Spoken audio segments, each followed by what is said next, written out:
Temas en seguridad social. Quiero empezar con una invitación cordial a todo el pueblo de México, a todos y cada uno de ustedes, miembros de este equipo de comunicación que participan aquí en el Senado de la República, para invitarlos a la Semana de la Seguridad Social en el Senado de la República, edición 2016.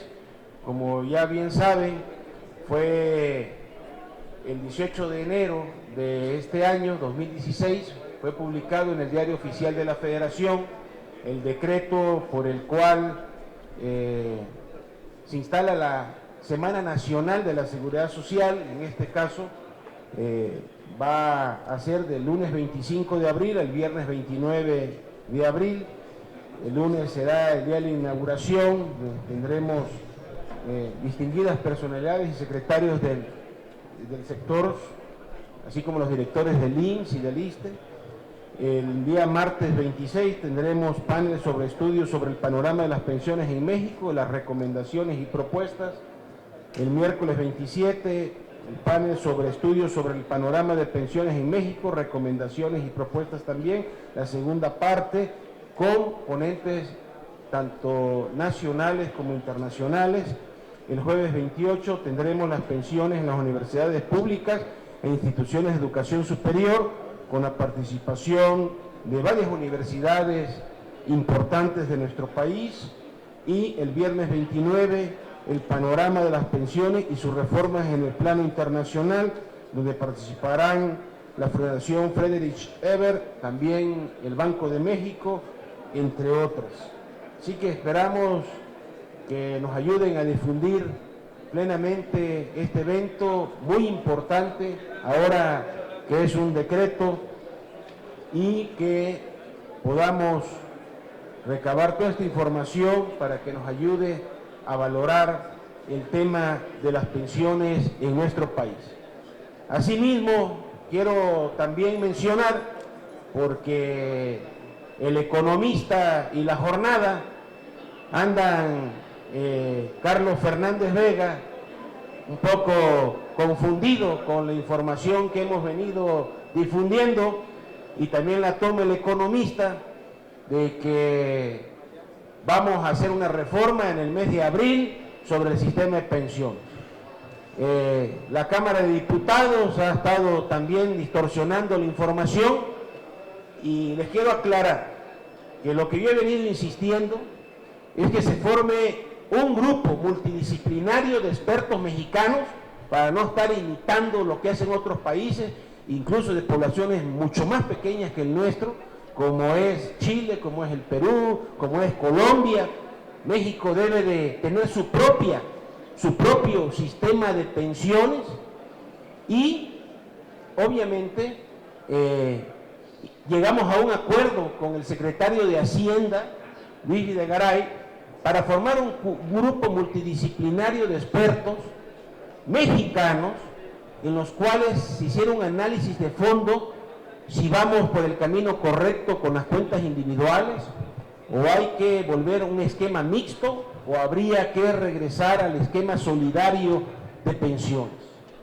Todos los índices, todas las informaciones actuariales, toda la información que tenemos, es que con el sistema de cuentas individuales, este país no va a brincar el 2018, va a haber un quebranto importante, y que el sistema de cuentas individuales es un gran negocio para los que son propietarios de las AFORES, y los pobres trabajadores mexicanos con sueldos de miseria pues no pueden ahorrar y tener una pensión, y menos digna, cuando se vayan a retirar. Ese es el tema. Yo nunca dije que se iba a hacer una reforma al sistema de pensiones, y se lo aclaro a Carlos Fernández Vega de La Jornada, y también hoy que sale en El Economista en su redacción.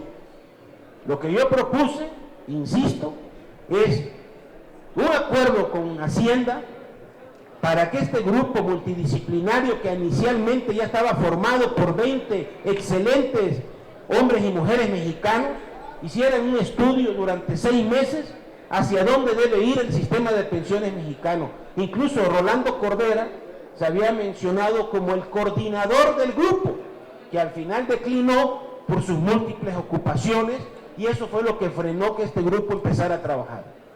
Y hemos estado con Hacienda dándole vuelta al tema, y obviamente yo creo que Hacienda le está midiendo, como hay elecciones, y no tanto estas del año 16, sino le está midiendo a las elecciones del 18, pues no quiere agarrar el toro por los cuernos, pero sí nos vamos a enfrentar a un quebranto económico del país, de no tomar medidas serias, responsables, sobre el sistema de pensiones que estamos teniendo el día de hoy.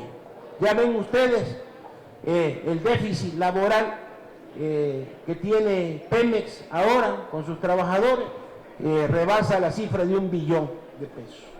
Entonces, aclarado esto, e invitándoles a ustedes, también les quiero comentar, amigas y amigos de los medios de comunicación, pueblo de México, que hoy está inscrita una iniciativa con proyecto de decreto por el que se reforma el artículo 96, fracción cuarta, del primer párrafo y fracción 13ª, y se adiciona el artículo 93, fracción cuarta, con un segundo párrafo de la Ley del Impuesto sobre la Renta en materia de extinción a retiros en una o varias exhibiciones de la subcuenta de retiro previstas en las leyes de seguridad social. Esto es un grito, un alarido del pueblo de México prácticamente, una gran necesidad que todo el pueblo lo está pidiendo.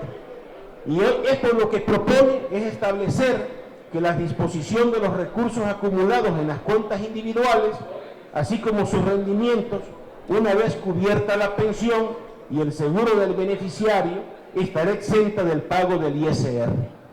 Asimismo, que la disposición en una sola exhibición de los recursos acumulados en las cuentas individuales de los trabajadores que, al final de toda una vida laboral, no alcancen el derecho a una pensión por no haber cumplido los requisitos de cotización ante el IMSS y el ISSSTE, está exenta del pago del impuesto sobre la renta. Es algo muy justo que está pidiendo el pueblo de México, el pueblo trabajador de México. Y así también les quiero comentar brevemente que vamos a insertar el día de mañana una propuesta también de reforma a los artículos 3 y 25 transitorios de la Ley del Seguro Social, publicada en el Diario Oficial de la Federación el 1 de julio de 1997. Con la reforma de pensiones del IMSS de 1995, los trabajadores afiliados ante el 1 de julio de 1997 y que continúan cotizando después de esta fecha, tienen derecho a elegir entre la pensión de la ley de 1973 o bien el de la ley de 1997. Este grupo es la llamada generación de transición. De acuerdo con el artículo 25 transitorio de la nueva ley de 1997, el límite superior de cotización, expresado en número de veces el salario mínimo del Distrito Federal, para el seguro de invalidez y vida y los ramos de cesantía en edad avanzada y vejez, aumentó de 10 a 15 en el primer año de vigencia de la nueva ley y de 15 a 25 veces el salario mínimo en un periodo de 10 años. Así es que a partir del 1 de julio del 2007, el límite superior de cotización es de 25 veces el salario mínimo en el caso del seguro de invalidez y vida y los ramos de cesantía, edad avanzada y vejez.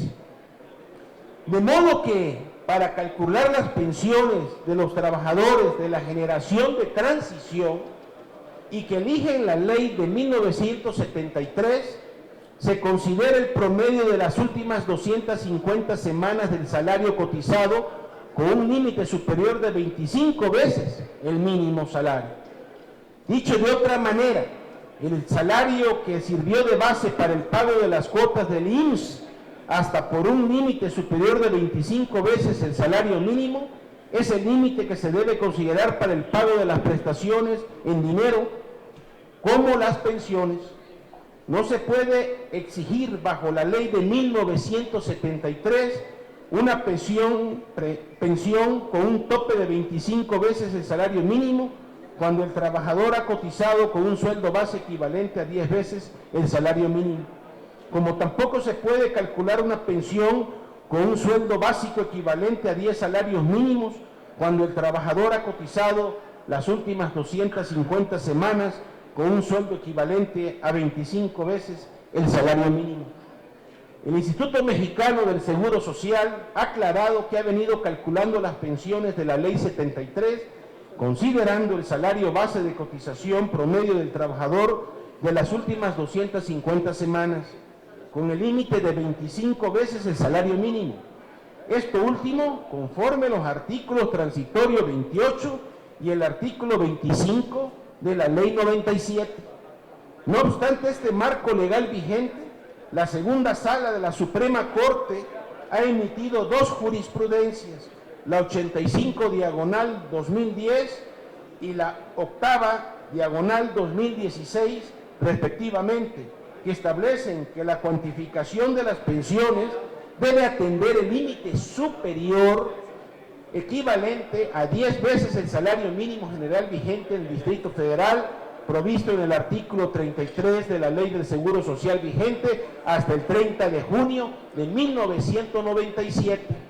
No obstante que el director general del IMSS ha declarado públicamente que el instituto continuará calculando y pagando las pensiones considerando el límite superior de 25 salarios mínimos, estimamos conveniente presentar iniciativa de reforma al artículo 25 transitorio de la Ley de 1997 con el propósito de alcanzar plena certeza del derecho de los trabajadores de la generación de que sus pensiones se calcularán considerando el sueldo base de cotización con el que estuvieron inscritos hasta por un límite superior de 25 veces el salario mínimo.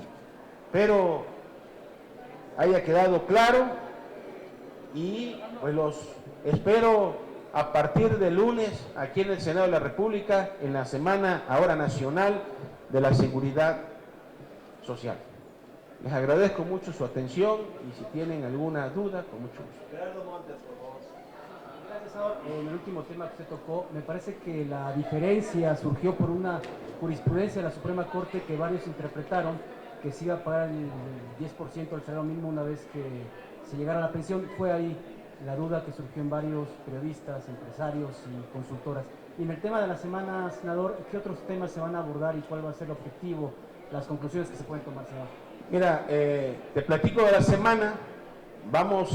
Ustedes saben que las universidades públicas, como los propios estados, sus sistemas de pensiones, los que lo tienen, pues están en una situación crítica, a como está el sistema de pensión mexicano, que va a quebrar el país antes del 18, de no ser responsables, asumir el costo político que se tenga que asumir, pero primero está la patria antes que un partido político y que una elección.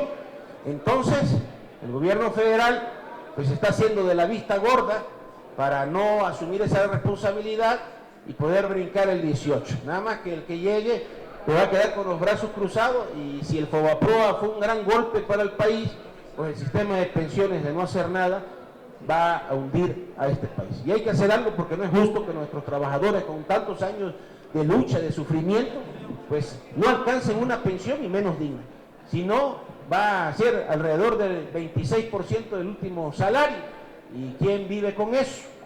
Y por el otro lado, efectivamente, ya mencionaba yo que la Corte ha emitido dos jurisprudencias, la 85/2010 y la octava /2016. Esto en base al magistrado Valls, que también fue, acuérdense, director jurídico del IMSS. Y entonces aquí, por eso es muy importante poner esta iniciativa para que ya no quede duda, porque había otra que topaba los salarios a 25 y la otra a 10. Y entonces, obviamente, pues es un golpe terrible a los trabajadores mexicanos, cosa que no vamos a permitir. Y por eso tenemos que dar certeza a estas dos jurisprudencias que se contraponen y por eso esta iniciativa para que en el artículo 25 transitorio de la Ley 97 se le dé certeza a estos trabajadores y más a la generación de transición. Y va a haber vamos a poner en la semana, toda esta experiencia de las universidades. Viene la UNAM, viene la Universidad Autónoma de Jalisco, viene la Universidad Juárez Autónoma de Tabasco, y nos van a plantear cómo han ido modificando su sistema de pensiones en las universidades y qué beneficios están dando a sus trabajadores.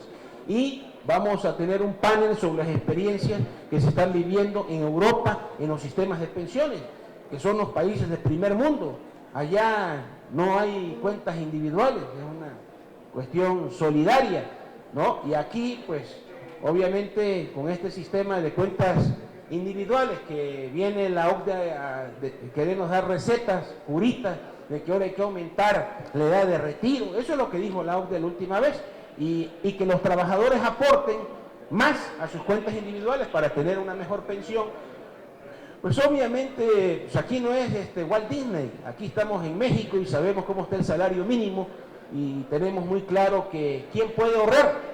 Primero tienes que pagar la luz, la comida, la ropa, las medicinas, que el 52% es del bolsillo aún de los mexicanos, y no te va a alcanzar para poder ahorrar y meterle dinero a tu cuenta individual.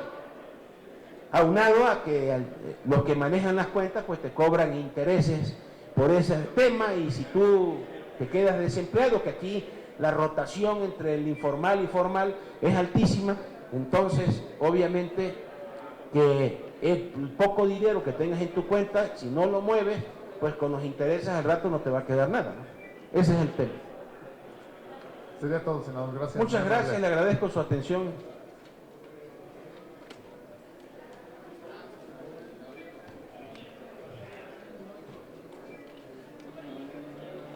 El senador Carlos Manuel Merino Campos del Partido